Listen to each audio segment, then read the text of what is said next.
Jared, I want you to do well. I want you to have a great life. I love you, but we cannot see a way that you can live under this roof if you're going to fundamentally go against the grain of our beliefs.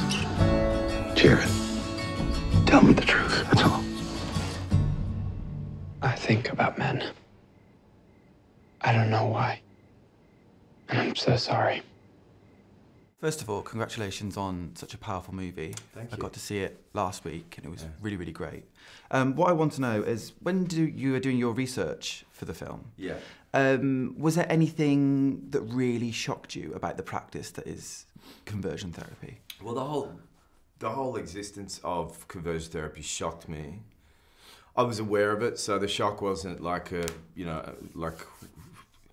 I think some people, when I tell them about it, they're like, are you kidding me? I was aware before, so the shock wasn't as immediate and abrupt. But I think just generally I was constantly had that feeling like my jaw was on the ground every time I heard about a new therapy or a new thing. I think the thing that most surprised me, not so much shocked me, but it was parents placing themselves at the center of coming out. Like, you know, the way parents see their children as an extension of themselves. And so drawing so much of the drama to mean something about themselves. You know, do they have to come out to their friends? Do they have to come out to their community? I have a gay child. And making it more of a me, me, me situation rather than putting out love to their children. That surprised me. I hadn't really paid much mindfulness to that. Yeah, and along those lines, there are no villains in Boy Erased. It's a film full of victims. Yeah. Even the character you portray, Victor, is a victim of that practice. It was very important for me not to vilify anybody where they weren't vilified in the book. You know, I was using Garrett's memoir as a roadmap, and if I was going to be a trumpet to his life, then I couldn't presume to kind of rewrite the score in a way. And so his empathetic approach to the reasons why his parents had placed him there based on belief and so on, and why the practice existed based on age-old religious beliefs. What's really being vilified here is the practice itself. But it takes human beings to create the practice, so they are complicit in some way. I just don't believe that they're waking up in the morning thinking, all right, I'm going to be an evil person today. The weird aspect was that people were doing all of these things to Garrett thinking they were trying to help him. And that's really what's up for question in the movie. You want to say goodbyes? Welcome to the Refuge Program. You cannot be born a homosexual. This is a lie. It's a choice.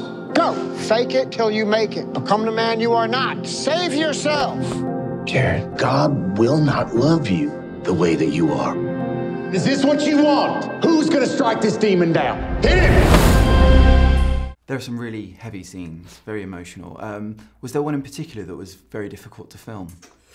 Yeah, I mean, the obvious one for me that was very hard to film and that I was deeply anxious about leading up to, you know, there's a scene somewhere in the middle of the film which is a catalyst to Garrett's story, the catalyst to him coming out, which is that he was abused or assaulted at the hands of somebody that he was acquainted with. Shooting that scene was very difficult, I think. I was nervous about shooting it. I was nervous about putting the actors through that, and yet it was a necessary part of the story, so we had to go through it. And look, it's all make-believe and we're all playing dress-ups, but you know, I was lucky enough to have an ensemble of actors who were very good at really injecting themselves into what they're doing, and there was nothing surface level about it. So when you're asking them to do something deeply upsetting, they're going to take their mind there and take their bodies there, and that was tricky. Finally, I want to know, what do you hope the social and political impact of Boy Erased could have on the discussion around conversion therapy? Well, the dream would be that Boy Erased becomes like a big sort of one of the big sledgehammers that knocks down the monument of conversion therapy, because it seems like a bit of a pillar that's there to stay unless people are willing to chip away at its base. If we could be a part of that, that would be a great thing. I was going to say a great honour, but it's not so much an honour. In many ways, it feels honourable what we're trying to do with the film. It's honourable that Garrett put his experiences down on paper.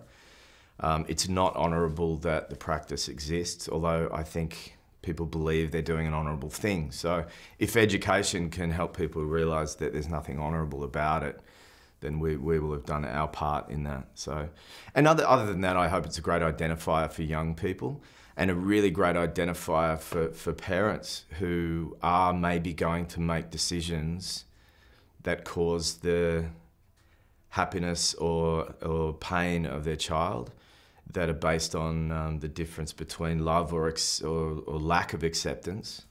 I hope the film sort of teaches people that the path of least resistance to keeping a family together is just to love and accept somebody if their innate nature is something that they can't change.